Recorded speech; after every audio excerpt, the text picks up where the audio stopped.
Quando acordo é uma alegria ver que estamos fora de um mundo triste, encarar a vida de um jeito novo, buscando a transparência de uma cara limpa, plantando um sorriso no rosto do outro, sem ter medo de recomeçar.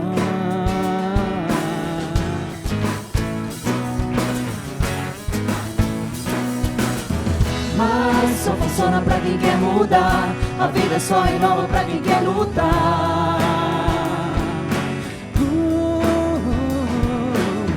Mas só funciona pra quem quer mudar, a vida só é nova pra quem quer lutar.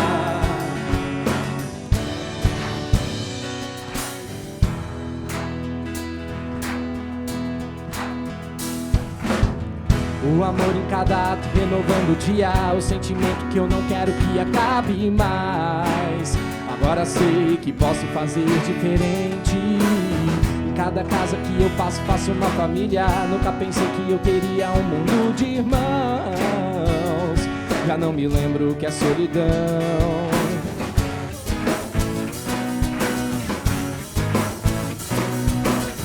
Mas só funciona pra quem quer mudar, a vida só é nova pra quem quer lutar.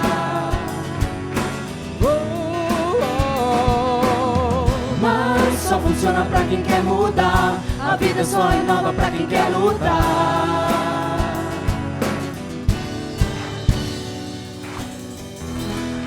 Oi pessoal, em 2023 a Fazenda da Esperança está comemorando 40 anos de fundação. Mas também estamos completando 20 anos de inauguração da Fazenda nas Filipinas. E hoje vamos mostrar um pouco dessa história, escutar depoimentos de missionários que inauguraram a Fazenda naquele país e conhecer melhor a abrangência da nossa comunidade. Agora eu quero convidar para vir aqui o Maurício, que atualmente está comigo na apresentação do programa e foi um dos primeiros missionários à inauguração da Fazenda nas Filipinas. Vamos recebê-los, ele veio com a família inteira.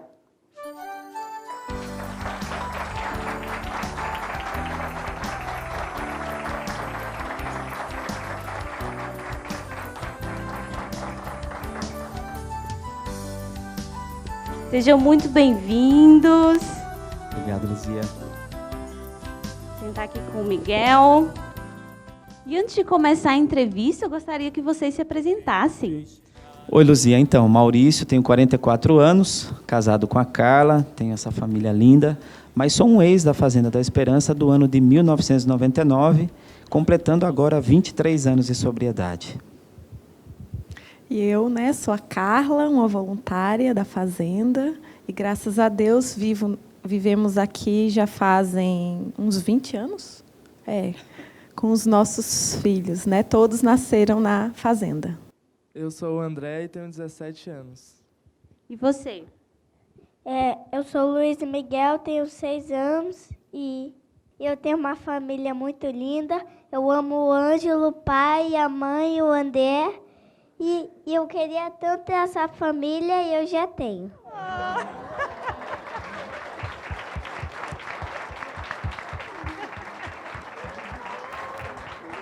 Eu sou o Ângelo e eu tenho 15 anos. Então, Maurício, gostaríamos de saber um pouco como foi a sua experiência nas Filipinas. Nossa, Luzia, olha, é tão gostoso falar disso, porque essa missão nas Filipinas ela ficou realmente dentro do nosso coração. Bom, vale dizer que a Fazenda foi chamada aí às Filipinas pelo padre Perino, que é um padre italiano que ofereceu um terreno e a possibilidade da Fazenda se instalar lá. E eu, como ex, vivendo na sociedade, recebi a carta do Nelson, do nosso fundador, convidando. Então, senti esse chamado e fui para as Filipinas, assim, com o desejo realmente de dizer para eles que a recuperação vale a pena, que dá certo.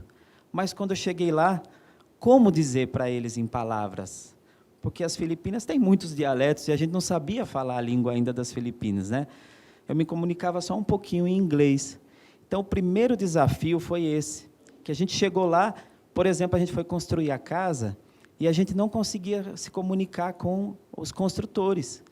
Então, quando era para peneirar areia, eu balançava o corpo assim, para dar um sinal se era para peneirar areia, ele dava um joia e a gente começava a trabalhar. Então, esse foi o primeiro desafio, a gente entender que não estava lá para falar ou para ensinar.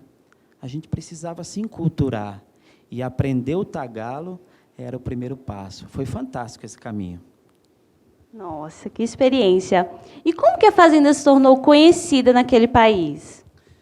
Olha, isso também foi um grande desafio, porque o estilo de recuperação da Fazenda da Esperança ainda não era conhecida naquele país.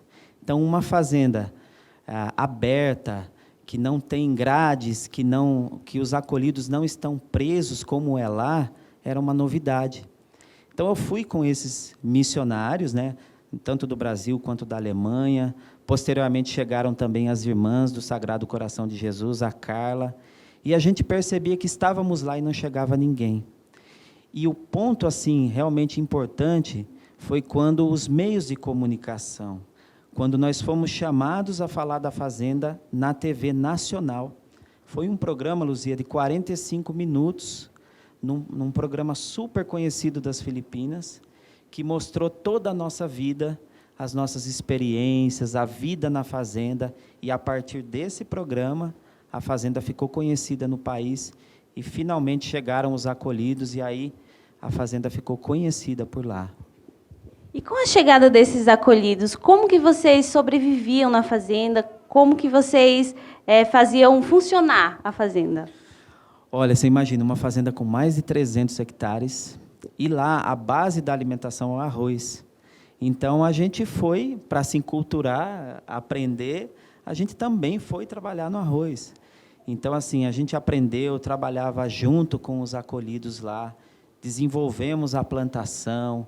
Foi, assim, um momento muito bacana, porque a gente tinha a oportunidade de estar com os acolhidos, convivermos juntos, e era um momento que a gente partilhava, conversava, trocava experiências e procurava escutar eles também. Por isso a necessidade de aprender o tagalo realmente, porque o filipino precisava falar das coisas do coração na sua própria língua e não ter que se ajustar para conversar com os missionários. Então, aqueles momentos do trabalho, no arrozal, com o gado, tirando leite, a gente começou também a produção de leite, depois a padaria, o queijo, né, Carla? A produção do queijo.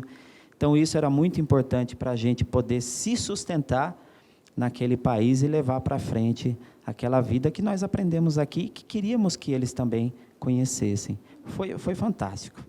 Nossa, quanta experiência, né? E eu queria agora direcionar um pouquinho para a Carla, né, a sua esposa, né? Como que foi para você essa experiência de viver em outro país? Como que foi? Conta para nós. Para mim foi uma das experiências mais profundas da minha vida, né? Viver essa fase lá nas Filipinas, recém-casada, né? Logo na lua de mel eu já engravidei. Então, me deparar com uma cultura diferente, com uma comida diferente, com uma língua diferente, numa transição hormonal muito, né? Eu estava grávida do André. Então, foi bem desafiador, mas foi muito profundo, porque, nessa experiência, eu tinha que me encontrar com Deus. Eu precisava fazer uma experiência com Deus para poder superar essas limitações, né? Porque tinham coisas que eu não comandava tanto. E aí foi desafiador para mim e foi importante, porque eu cresci. Eu sinto que essa experiência me ajudou muito a crescer na experiência da fazenda, da vivência da palavra. Eu precisava ir em profundidade para poder superar essas coisas e ir para frente. Então, foi muito importante para mim o início, né? E a gente conseguiu fazer uma experiência, né, como casado também, que desafiava a gente, porque a gente estava nessas descobertas, né, do casamento também em outro país, e aos pouquinhos a gente conseguia fazer essas experiências, né? E você falou que estava grávida, né? Qual dos três nasceu nas Filipinas? O André foi o primeiro que nasceu nas Filipinas, né? Tem uns detalhes interessantes do nascimento do André. E depois veio o Ângelo, que também foi bem legal, né? Cada experiência foi única em relação ao nascimento dos dois. E, junto com essa experiência dos filhos, vieram os filhos que não eram os de sangue também, porque nesse meio, nessa vivência, nessas muitas coisas que a gente vivenciou lá, vieram muito forte outras experiências que Deus pedia para a gente. E, na época, tinha uns meninos de rua que queriam ser acolhidos pela fazenda, só que a gente sentia que eles eram muito novos para estar no meio dos meninos. E a gente sentia que era mais um chamado de Deus na nossa família, de recebê-los na nossa casa.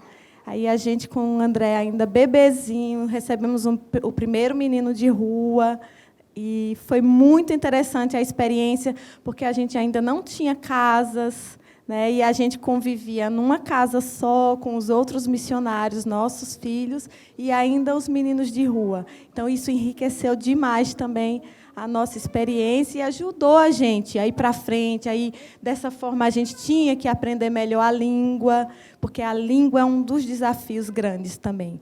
Você não se sente capaz de amar sem falar a língua, por mais que você ame. Mas, às vezes, você quer dar uma palavra, você quer dizer alguma coisa, você quer ajudar uma pessoa a superar alguma coisa, e você se sente um nada, sem falar, né? Sem conseguir expressar aquilo que você tem. Aí, a gente tinha que se esvaziar, tinha que esquecer um pouquinho de tudo que a gente aprendeu e reaprender, para poder construir isso com essa nova cultura. E a gente falou tanto das fazendas masculinas, né? Mas tem fazenda feminina também nas Filipinas? Tem. Depois de 5 anos da masculina, nasceu a feminina. E teve a missão lá, foram várias missionárias de vários países também. E a intenção era que, depois da missão, alguém ficasse para ser responsável da fazenda feminina, alguém da missão. Ninguém pensou em mim, porque eu estava com filhos pequenos, né? Acho que nem me queriam. Mas, no final das contas, não ficou nenhuma das missionárias. E aí eu senti, todos sentiram que era também uma vontade de Deus que eu desse esse pontapé inicial na fazenda feminina. Então, as primeiras acolhidas foram de uma maneira muito especial. Era uma parceria com as irmãs de outra ilha, que enviavam essas meninas que vinham, a maioria delas vinham da prostituição, né? Depois, aos poucos, foram vindo meninas de outros lugares, que era muito difícil a parte feminina lá, porque as meninas tinham vergonha de demonstrar, de expressar essas coisas que elas passaram. Para elas era muito difícil. Então, quando uma se abria para essa experiência, quando uma contava a sua experiência abertamente, então era uma explosão. Era uma explosão que acontecia lá. Era muito interessante. Então, nasceu a Fazenda Feminina. Nós fomos, por um tempo, morar lá, juntos, né, com os filhos, para poder estar perto. E foi muito, muito radical a experiência. Foi super. E foi libertadora para mim também, porque eu tive que superar vários preconceitos que eu tinha, várias questões minhas, né, em relação a mim mesma, ao que eu tinha que melhorar em mim. Essa experiência com a Fazenda Feminina, posso dizer assim, abertamente, que me curou de muitas coisas. Eu gostaria de saber do Ângelo, do André, se eles têm alguma experiência também, né, que eles nasceram nas Filipinas. Bom, eu me recordo bem pouco, né, que nas Filipinas eu costumava falar tanto inglês, tanto tagalo, quanto português. E até mesmo eu falava até outros dialetos que nem minha mãe entendia. Então, eu me lembro bem brevemente assim, que eu me interagia muito com os meninos e estava sempre no meio deles. A experiência de viver no meio assim, dos meninos é bem legal. Assim. Tem muita coisa que você aprende, muita coisa que você entende, que é até mais do que próprias pessoas que estão fora da fazenda. Então, é muito legal, assim, até para o conhecimento, quanto para o estilo de vida assim, que você vai levar. Mas, para mim, uma experiência bem legal foi a mudança que eu tive das Filipinas, assim, um povo, mudar aqui para o Brasil, ter outro tipo de gente, outro tipo de língua. Aí, essa mudança foi bem legal. Obrigada. Gostaria muito de agradecer a vocês pela experiência nas Filipinas, de ter levado o carisma para aquele país e ter gerado tanta vida lá, né? Muito obrigada.